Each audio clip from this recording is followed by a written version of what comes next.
입추가 벌써 지난 지 한 열흘쯤 지나간 것 같고, 또 어제가 말복이 지났는데 이제 본격적으로 여름철이 시작되어지는 것처럼 무더위가 찾아와서 한편으로 우리의 건강을 또 걱정하게 만드는 그러한 오늘의 이 시대가 아닌가, 그렇게 생각을 해보면서 오늘 복된 성일 맞아 함께 예배하는 믿음의 식구들, 하나님께서 영혼의 기쁨도 허락해 주실 뿐만 아니라 육신의 강건함도 하나님께서 허락해 주시고, 또 다시금 코로나19가 자꾸만 활성화되어지는 이때에 하나님께서 철저하게 지켜보아해 주시는 은혜가 함께 할 수 있게 되기를 먼저 주님의 이름으로 간절히 축원을 드립니다. 한 역사학자의 글을 잠깐 읽다가 우리나라의 역사 가운데 최대 힘을 자랑했던 때가 있었는데, 그때가 바로 고구려 시대였습니다. 이 고구려 시대는 한반도뿐만 아니라 만주의 일대까지 광대한 영토를 가지고 중국을 때로는 벌벌 떨게 하기도 했던 그러한 막강한 힘을 가지고 있었던 때가 바로 고구려였습니다. 하지만 그렇게도 위풍당당하던 고구려가 665년도에 연개소문이 죽게 되어지면서 나라가 흔들리기 시작하더니 결국은 쓰러지고 말았다라고 하는 그런 글이었습니다. 그러면서 그의 이야기에 의할 것 같으면 연개소문에게는 세 아들이 있었다. 남생, 남건, 남산, 이렇게 세 아들이 있었는데, 연개소문이 큰 아들 남생에게 아버지의 뒤를 이어서 막리지라고 하는, 오늘날로 말하면 총리격에 해당이 되어지는 막리지의 자리에 큰아들 남생을, 그 자리를 물려주었습니다. 그런데 그렇게 되어졌으면 세 형제가 서로가 좀 잘 도와서 협력했다라고 한다면 아마 고구려의 영토는 더 확장되고 넓혀질 수도 있었을 터인데, 형제 간에 불화가 있게 되어졌고 결국은 남생이 당나라로 투항하게 되어지는 그런 역사적인 아픔이 있게 되어졌다라고 하는 것입니다. 결국 고구려의 멸망은 당나라의 군사력에 의해서 멸망당한 것도 아니고 나당 연합군의 침공 때문에 멸망당했기보다는 한마디로 형제간의 불화 때문에 가져온 결과였다라고 하는 것이 역사학자의 평가의 내용이었습니다. 형제간의 불화, 이것이 한 나라가 운명이 바뀌어지는 그런 결과가 있게 되어졌다. 이 글을 접하게 되어지면서 안타까운 것은 오늘의 한반도의 절반을 가지고 있는 대한민국이라고 하는 나라가 이것마저도 둘로 나누어지고 있는 그런 느낌이 와닿는 그런 오늘 이 시대에 우리가 살아가고 있다라고 하는 것입니다. 어제는 8.15 광복 75주년이 되어져서 지난날의 아픔도 다시 한번 되새겨보면서 해방의 기쁨을 온 국민이 한마음으로 함께 나누어야 될 날이었는데, 뉴스를 보니까 진영 간에 있어서 더 싸움이 깊어져 가는 그런 안타까운 모습을 보면서 이 나라 민족, 형제 간의 불화도 나라의 운명을 망하게 만들었다라고 하는데, 이 나라 민족이, 위정자들과 백성들이 더욱더 하나가 되어지는 모습이 되어질 수는 없을까, 그런 안타까운 마음을 가져보게 되어졌습니다. 2000년도에 미국에서 대선이 있었습니다. 공화당의 부시와 또 민주당의 엘 고어가 대선에서 맞붙게 되어졌는데, 이제 마지막 플로리다 주에서 마지막 거기에서 승리하는 사람이 대통령이 되어지는 그런 순간이었는데, 지금까지는 엘 고어가 앞서고 있었습니다. 그런데 표차가 얼마 나지 아니해서 재검표까지 이루게 되어진 결과는 537표밖에 차이가 나지 아니하는, 그래서 부시가 승리하게 되어졌고 부시가 대통령이 되어지고 엘 고어가 이제 인정하는 그러한 선언을 하는 그러한 모습이 있었던 20여 년 전에 있었던 그러한 일들이 생각이 납니다. 결국은 하루를 지나가면서 하루 전까지만 해도 엘고어가 앞서서 엘고어가 대통령이 되는가 보다 그렇게 생각했던 미국이 537표 때문에 결국은 부시가 대통령이 되어졌지만, 부시가 대통령에 취임하고 난 다음에 미국 사회에서 보면 야, 부시는 우리가 대통령으로 인정할 수 없다라고 하는 이야기를 듣지 못했습니다. 또 부시는 대통령이 되어져서 내 마음대로 나라를 다스렸다라고 하는 이야기를 들어보지 못한 것 같습니다.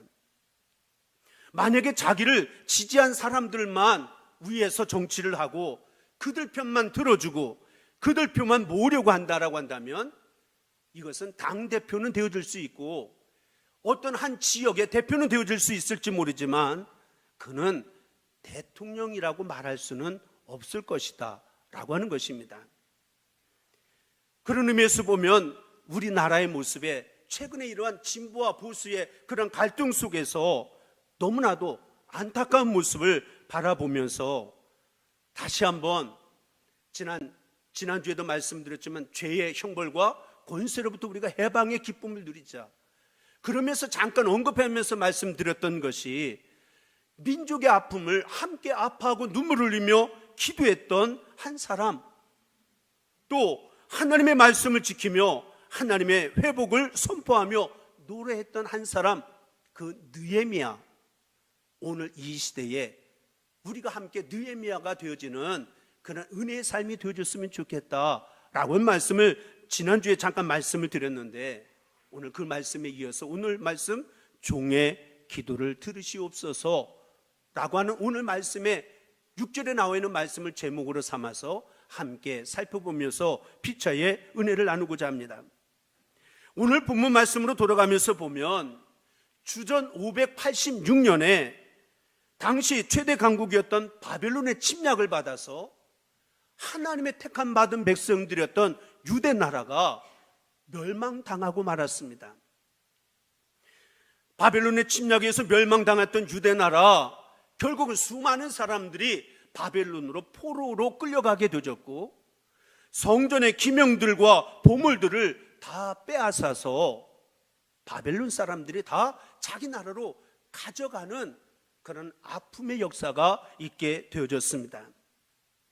유대 나라를 침공한 느부갓네살 왕은 이미 주전 606년도, 587년도, 586년 세 차례에 걸쳐서 예루살렘을 공격했던 아주 전투에 능한 왕이었습니다. 그러나 바벨론도 영원한 왕국은 되지 못했습니다.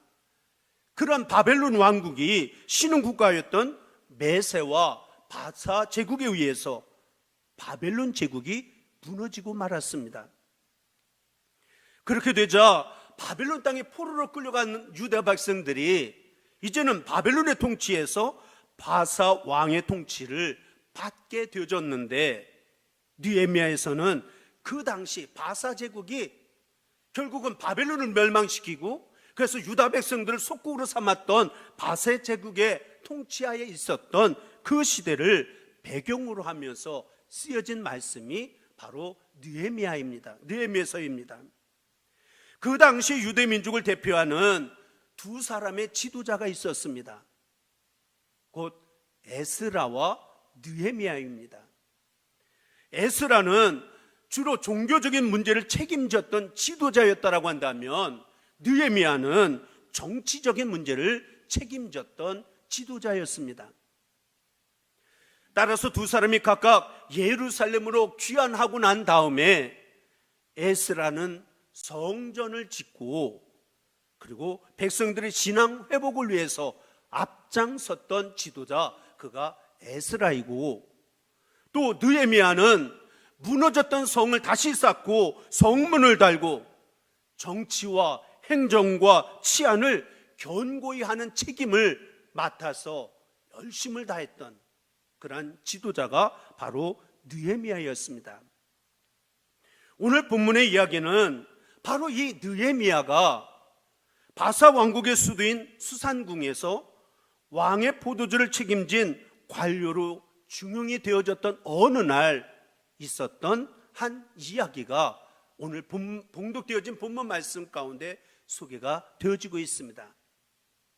먼저 첫째로 이 느헤미야가 그가 술 맡은 관원이 되어져서 중용이 되고 막중한 일을 맡고 있었던 그때에 그가 듣게 되어졌던 예루살렘 소식이었습니다. 어느 날 느헤미야가 유대 나라에서 온 사람들을 만나게 되어졌는데 그들에게 지금 예루살렘의 소식이 어떻게 되어지고 있는지 궁금해서 물어보았습니다. 그리고 그들에게 듣게 된 고국의 소식이 3절에 있는 말씀 가운데 기록이 되어지고 있습니다. 그들이 내게 이르되 사로잡힘을 면하고 남아있는 자들이 그 지방 거기에서 큰 환난을 당하고 능력을 받으며 예루살렘 성은 허물어지고 성문들은 불탔다 하는지라. 다시 말하면 느헤미야가 듣게 되어진 소식은 한마디로 비참한 소식이었습니다. 성은 불탔습니다. 성문이 부서졌습니다. 그곳에 남아있는 동족이었던 백성들은 죽지 못해 살아남은 백성이 겪는 고통이 말로 다 할 수 없다라고 하는 그러한 비참한 소식을 듣게 되어졌던 것이 바로 느헤미야가 예루살렘의 소식을 듣게 되어진 소식이었다라고 성경에 기록이 되어지고 있습니다. 저는 오늘 이 말씀을 준비하면서 만약에 우리나라가 겪을 수 있었던 몇 가지 가능성에 대해서 상상해 보며 생각을 해보았습니다. 만일 1945년도에 해방되지 못하고 계속해서 일본의 속국으로 남아 있었다라고 한다면 오늘 저와 여러분들의 삶은 어떠한 삶을 살아가고 있을까? 또한 1950년 6.25 전쟁 때에 우리가 두 손 들고 이 땅이 공산화가 되어졌다라고 한다면 우리가 사는 모습, 우리의 사는 꼴의 모습이 어떤 모습이 되어졌을까? IMF를 지나왔던 우리들이 그 환란의 경제적인 위기를 벗어나지 못하고 우리나라가 경제적으로 파탄을 당했다라고 한다면 지금 우리가 사는 모습 어떤 모습일까? 한번 가슴 아픈 마음을 가지고 상상해 보며 생각을 해보았습니다. 일본의 속국이 되어져서 여전히 일본의 앞자에서 살아가고 있었다라고 한다면 우리는 한국말을 하는 게 아니라 일본말을 쓰고 있을 것이고 일본 사람들이 섬기는 그 수많은 귀신들, 우리들도 하나님을 섬기는 백성이 아니라 귀신을 섬기는 일로 가득 찬 삶을 살아가게 되어졌을 것이고 동방요배 신산 참배를 강요당하면서 눈물을 흘리며 고통 가운데 살아가는 우리의 삶의 모습은 아니었을까? 만일 이 나라가 공산화가 되어졌다라고 한다면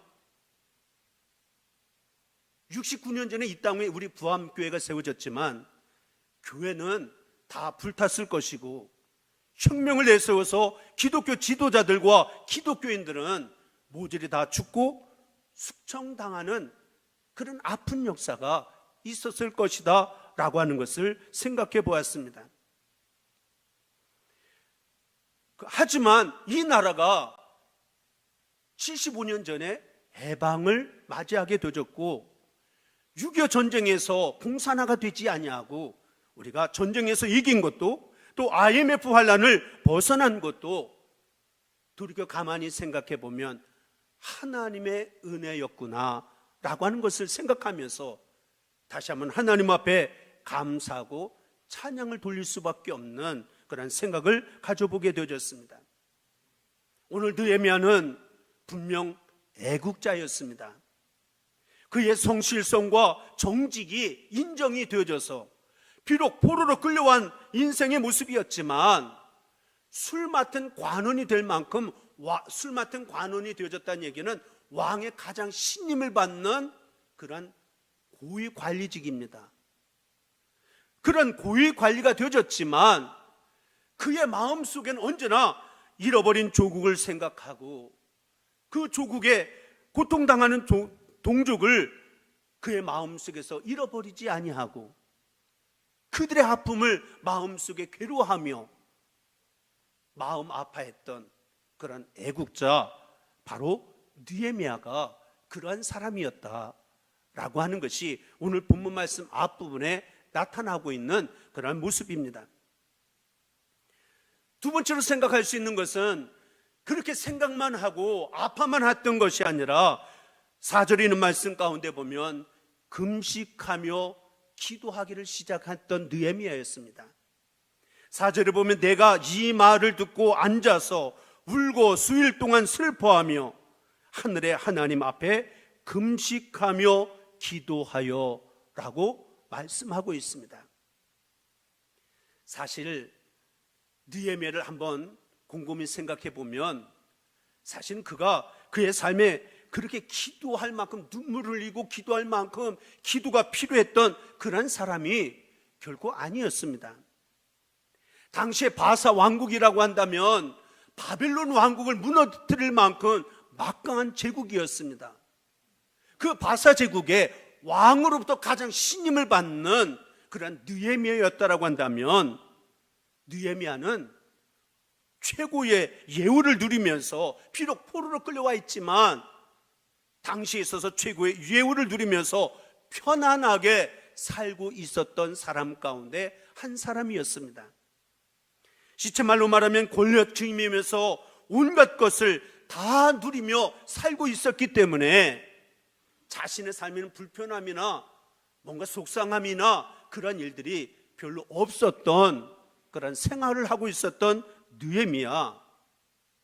그런데 유다 나라에서 왔던 사람들에게 한번 질문했는데 그들로부터 소식을 접한 것은 성은 무너졌고 불타버렸고 그들이 죽지 못해서 살고 있는 고통 가운데 있다라고 하는 비참한 소식을 들었지만 자기가 할 수 있는 게 무엇 하나 없었습니다. 그러면 세월이 이렇게 지났는데 여전히 그렇게 아픔이 있구나, 그런가 보다 그냥 넘겨버리기만 해도 자신에게는 아무 해가 되지 않는 그런 상황 가운데 있었던 느헤미야였지만 애국자였던 느헤미야는 그 소식을 듣고 난 다음에 그는 그 자리에 앉아서 울고 금식하고 슬퍼하며 기도했다라고 하는 것이 느헤미야가 믿음의 사람 느헤미야가 보여주는 모습이었습니다. 그런 반면에 오늘 우리들의 문제는 무엇인가 라고 하는 것입니다. 오늘 이 시대는 극단의 개인주의, 이기주의가 판을 치고 살아가는 시대가 아닌가 생각을 해보게 되어집니다. 정치인들은 그냥 권력에 눈이 어두워서 자신의 욕심만을 내세우고 있습니다. 경제인들은 그냥 돈만 된다라고 한다면 안 하는 일이 없을 만큼 혈안이 되어지고 있습니다. 백성은 집단 이기주의에 빠져서 허우적거리고 있는 그런 오늘 이 시대 속에 우리가 이런 모습을 접하며 살아가는 저와 여러분들의 모습 가운데 우리도 함께 믿음을 가지고 또한 나라와 민족을 품고 기도해야 될 사명이 있는 우리들의 모습 속에 우리에게는 어떤 모습인가, 느헤미야와 같은 사람이 필요한 이 시대가 아닌가라고 하는 것을 우리가 말씀을 읽어가면서 말씀을 접하게 되면서 다시 한번 생각해 보아야 할 그러한 문제라고 생각이 되어집니다. 그런데 느헤미야는 뭐라고 기도하고 있느냐? 5절에 있는 말씀 가운데 보면 하늘의 하나님 여호와 크고 두려우신 하나님이여, 주를 사랑하고 주의 계명을 지키는 자에게 언약을 지키시며 긍휼을 베푸시는 주여 간구하나이다. 한마디로 얘기하면 하나님께 우리를 불쌍히 여겨달라고 기도를 드리고 있습니다. 어떻게 해요? 금식하며 눈물 흘리며 가슴을 치며 하나님, 이 나라 민족을 불쌍히 여겨 주시옵소서 라고 하는 기도가 바로 느헤미야의 기도였습니다. 그런데 느헤미야가 불쌍히 여겨달라고 기도하는 가운데 보면 크고 두려우신 하나님이에요. 우리가 믿고 섬기는 하나님은 그냥 사랑의 하나님만이 아니고 크고 두려우신 하나님, 정말 이 역사의 주관자가 되시고 지금도 살아계신 그 하나님을 우리가 얼마나 두려워할 줄 아는 마음이 우리 안에 있는지. 크신 하나님이라고 하는 것은 이 우주 만물을 창조하시고 지금도 섭리하시는 하나님, 살리기도 하시고 죽이기도 하시고 흥하게도 하시고 망하게도 하시고 되게도 하시고 안 되게도 하실 수 있는 능력과 권세를 가지시고 계시는 하나님을 크신 하나님이라고, 그 크신 하나님 앞에 하나님 불쌍히 여겨달라고 느헤미야는 기도를 드리고 있습니다. 그러면서 오늘 6절에 있는 말씀 가운데 보면 무엇이라고 기도하냐면 이제 종이 주의 종들인 이스라엘 자손을 위하여 주야로 기도하오며 우리 이스라엘 자손이 주께 범죄한 죄들을 자복하오니 주는 귀를 기울이시며 눈을 여시사 종의 기도를 들으시옵소서. 다시 말하면 나 자신의 모습, 지금 남부럽지 않게 평안하게 살고 있었던, 많은 사람들에게 인정받고 왕으로부터도 신임을 받고 살아가고 있었던 느헤미야였지만 자신을 종으로 낮추면서 밤낮으로 기도했고 백성이 지은 죄를 자복하며 기도를 드리고 있습니다. 그러니까 우리가 만약에 교만하거나 자신을 높이고 자존심을 꺾지 못하면 우리가 어려운 일을 당하고 힘든 일을 만나도 기도할 수 없고 기도가 되어질 수 없다라고 하는 것을 우리가 느헤미야를 보면서 우리가 깨달아야 될 줄로 믿습니다. 거듭 말씀을 드리지만 느헤미야는 기도가 필요 없는, 기도 안 해도 되어진다라고 할 만큼 삶의 자리 힘들거나 어려운 일이 없었습니다. 포로로 끌려간 사람으로 출세해서 고위 관리가 된 사람이었고 먹고 마시는 것에 있어서 그 어느 것 하나 걱정할 것 하나도 없었습니다. 그런 그가 뭐가 모자라 울면서 금식하고 자복하며 기도할 필요가 있었겠는가라고 하는 것입니다. 지금 우리는 전례 없는 국가적으로, 아니 더 전 세계가 커다란 위기를 만난 가운데 우리가 하루하루를 살아가고 있습니다.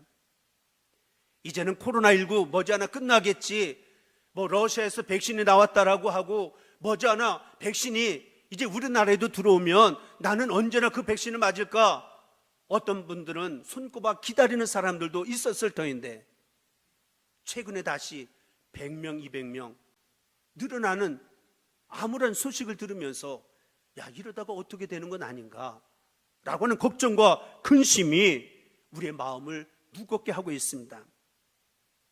대한민국의 경제 변형이 많은 세계적으로 주목받는 경제 강국이었던 대한민국, 그러나 IMF를 지나고 난 다음에 이 코로나19의 어려움을 지나가면서 다시금 경제적인 아픔이 있고 뭔가 사업하는 사람들의 이야기는 절망감의 이야기, 한숨 짓는 이야기들이 여기저기서 들려오고 있습니다. 뜻하지 않던 계속되어지는 집중 호우로 말미암아서 집을 잃어버리고 1년 동안 농사를 지었던 농사가 물에 다 잠겨서 1년 농사 다 망가지게 되어지고 수많은 사람들이 목숨을 잃어버리기까지 했습니다.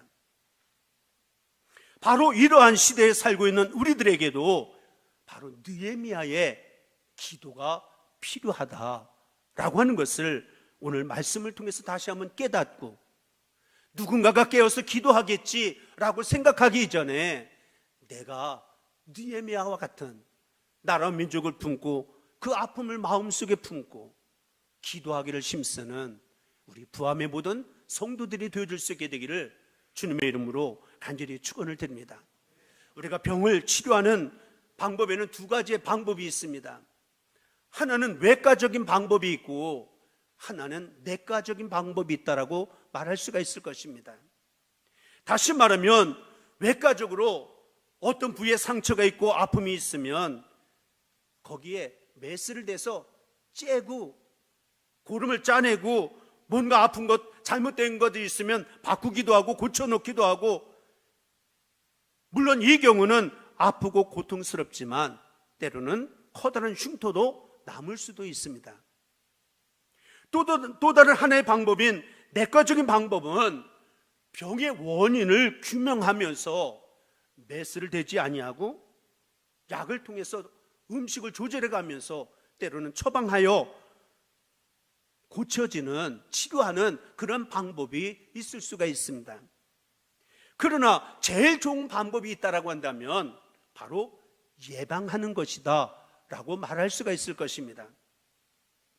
그런데 사건이 터지기 전에, 문제가 일어나기 전에 예방하는 방법, 그것이 바로 기도다.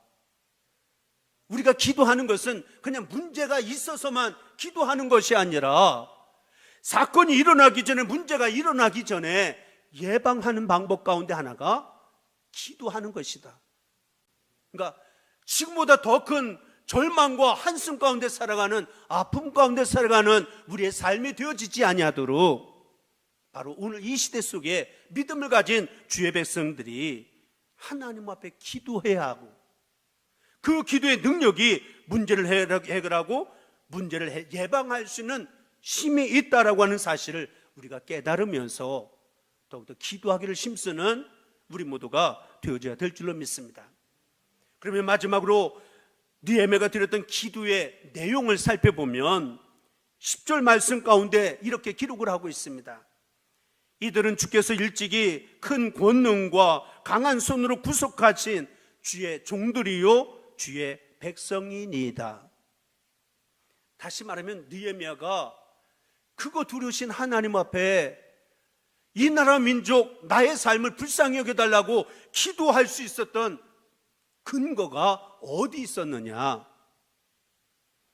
그것은 바로 일찍이 애굽에서 큰 권능으로 우리를 구원해 주셨던 하나님, 큰 손을 펴서 광야를 지나게 하셨던 하나님, 가나안 땅에 들어가셨던 하나님, 그 들어가게 하신 하나님, 그 하나님의 주의 백성이기 때문에, 주의 백성이기 때문에 나의 아픔과 나의 한숨과 나의 절망, 이 나라의 민족의 아픔을 품고 하나님 앞에, 그거 두리신 하나님 앞에 내가 기도합니다 라고 느헤미야가 고백을 하고 있습니다.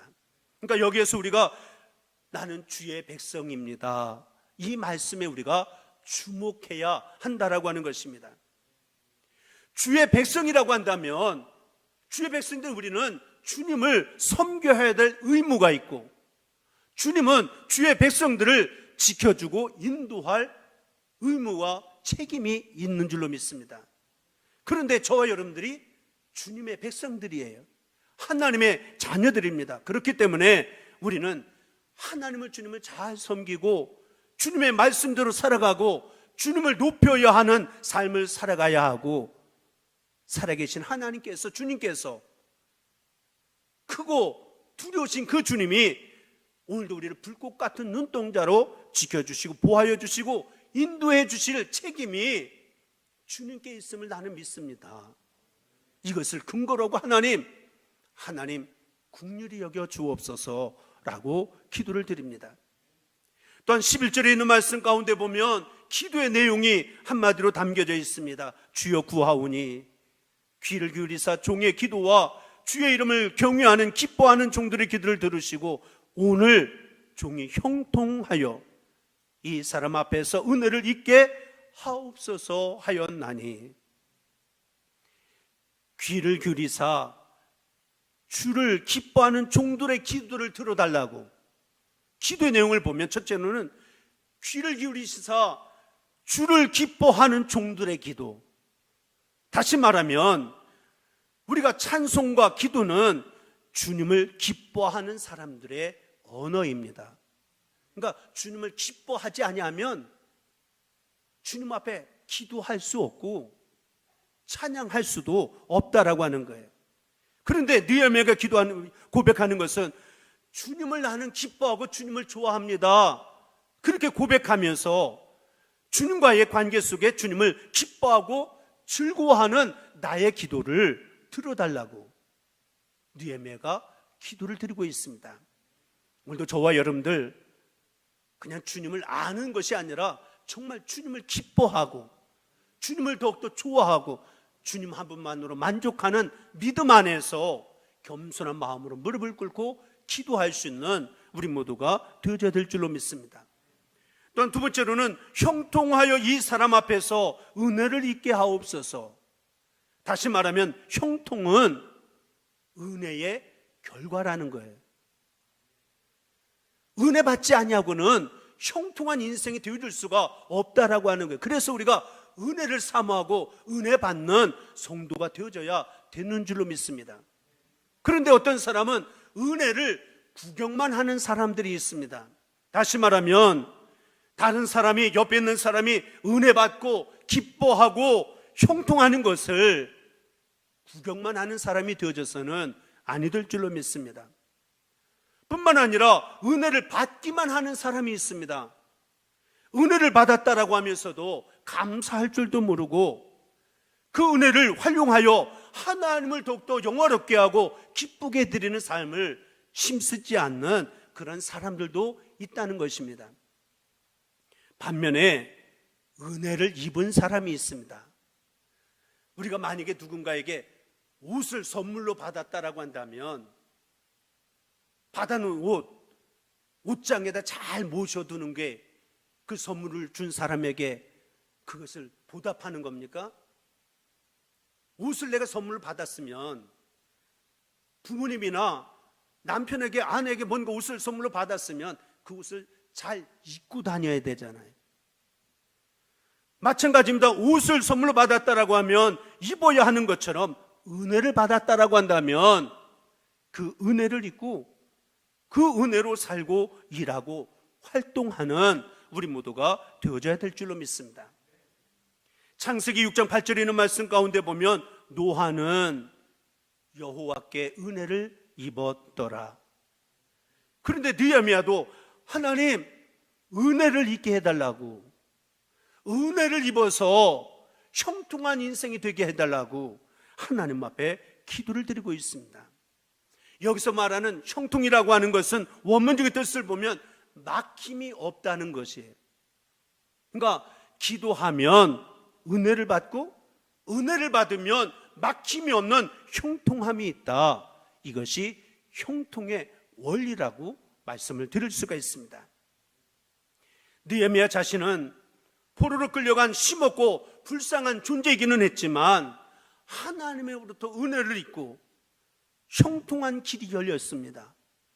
그래서 결국 오늘 말씀해 보면 마지막에 은혜를 입어 형통한 자가 되어 포로로 끌려간 나인데 바사 왕국에 있어서 술 맡은 관원이 되어지는 축복의 사람이 되어졌다라고 오늘 말씀에 기록을 하고 있습니다.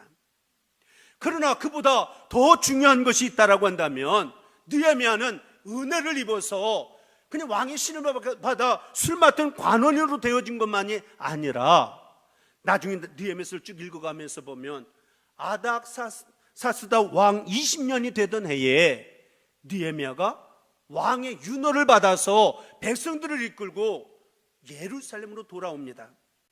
예루살렘으로 돌아와 성을 재건하고 유대 민족의 민심을 추스르는 민족의 지도자가 되어지는 형통한 삶을 살아갔던 것이 바로 느헤미야의 삶의 모습이었습니다. 그런데 2장 18절에 있는 말씀 가운데 보면 느헤미야가 이런 형통한 은혜를 입었던 느헤미야가 고백을 합니다. 하나님의 선한 손이 나를 도우셨다. 내가 애쓰고 내가 노력해서가 아닙니다. 하나님의 선한 손이 나를 도우셨다. 또한 2장 20절에 있는 말씀 가운데 보면 하늘의 하나님이 우리를 형통하게 하시리니, 내가 밤을 새고 노력한다라고 내 인생 형통한 인생이 아니라 하나님이 형통의 길을 열어주시고 은혜를 입혀주셔야 내가 은혜의 형통한 삶을 살아갈 수 있고, 마지막 13장 31절에 있는 말씀 가운데 보면 내 하나님이여 나를 기억하사 복을 주옵소서 라고 기도하며 느헤미야서가 끝을 맺어 놓고 있습니다. 사랑하는 성도 여러분, 말씀을 정리하면서 주님이 기억하실 수 있는, 이 땅에 많은 사람들이 있지만 주님이 기억해 주시는 그 한 사람이 내가 되고 우리 부함의 모든 성도들이 되어줄 수 있게 되기를 주님의 이름으로 간절히 축원을 드립니다. 세상의 것 때문에 기쁨을 얻고자 살아가는 게 아니라 주님으로 인하여 기뻐할 수 있는 주님의 거룩한 백성들이 되어주시기를 주님의 이름으로 간절히 축원을 드립니다. 그리고 주님께 은혜와 형통과 복을 달라고 겸손한 마음으로 무릎을 꿇고 기도하는 저와 여러분들이 될 수 있게 되기를 주님의 이름으로 간절히 축원을 드립니다. 주님은 결단코 주의 백성, 은혜를 입은 사람, 기도하는 사람들 결코 외면하시지 않는 줄로 믿습니다. 그들을 지키시고 인도해 주시고 선한 손으로 도우셔서 형통하게 하시는 복을 허락하여 주실 줄로 믿습니다. 오늘 느헤미야의 말씀을 통해서 이러한 사실을 굳게 믿고 더욱 심써 기도로 무장할 수 있는 우리 부함의 모든 성도들이 될 수 있게 되기를 다시 한번 주님의 이름으로 간절히 축원을 드립니다. 함께 기도하겠습니다. 사랑의 아버지 하나님, 나라와 민족을 위하여, 주님의 몸된 제단을 위하여, 우리가 섬기는 가정과 자녀 손들을 위하여 염려하고 걱정하는 자리에만 있지 말고 기도하는 사람, 크고 두려우신 하나님을 경외하며 겸손히 무릎을 꿇고 기도하는 사람이 되어 은혜를 입어 형통한 인생길을 살아갈 수 있는 우리 부함의 모든 성도들이 되게 하여 주옵소서. 믿사옵고 주 예수 그리스도를 받들어 간절히 기도드리옵나이다. 아멘.